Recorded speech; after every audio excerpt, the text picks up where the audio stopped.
흥미로운 해외 소식을 콕 집어 전해드리는 피커TV입니다. 일본을 대표하는 산업은 단연 자동차 산업입니다. 중국이 이에 대해 제동을 거는 모습인데요.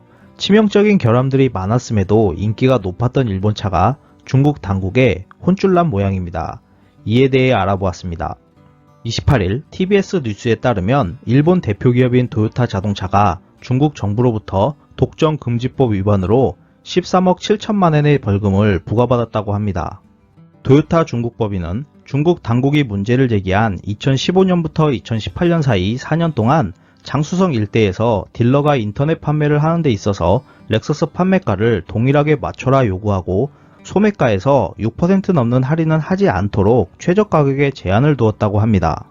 중국 당국은 시장 경쟁을 배제하고 판매업자의 가격 결정권을 빼앗으며 이를 제한한 것과 소비자의 이익에 손해를 주었다는 점을 지적했는데요.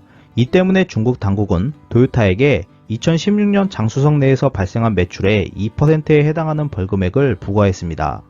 최근 들어 중국 시장에서 도요타의 신차 판매량은 11월 기준 작년 동기 대비 7.6% 늘어난 146만 대가량이 판매되었고, 렉서스는 11월 기준 작년 동기 대비 21% 증가한 약 18만 대가 판매되었다 합니다. 이러한 상황에서 중국 당국은 부당한 행위들에 대한 규제와 단속을 강화한 것인데요. 도요타는 중국이 지적한 위반 사실에 대해 결정을 존중한다고 밝히고 중국 고객에 불편을 끼친 것에 대해서도 사과했다 합니다.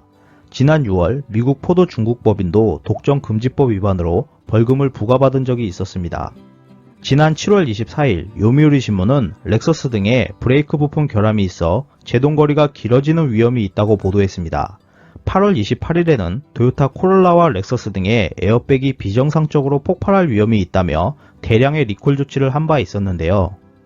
안전과 직결되는 브레이크와 에어백에 문제가 있는 상태에서도 중국에서 잘 팔린다는 것이 신기할 따름입니다. 최근 한 달간 발생한 일본차의 결함을 몇 가지 더 언급하자면 11월 29일 스바루 주행 중 엔진 정지로 다시 리콜, 12월 11일 혼다 주차 브레이크 결함으로 생산 중단 후 리콜, 12월 12일 도요타 재팬 택시 주행 중 문 열림 위험으로 리콜, 12월 19일 마츠다 엔진 정지 리콜, 12월 6일 오토바이조차 ABS 결함 발견, 급제동 걸릴 우려로 리콜 등 이외에도 수많은 위험한 리콜 내용들이 있었습니다.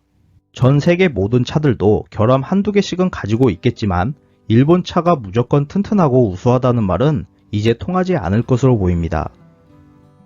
이상 피커TV였습니다. 감사합니다.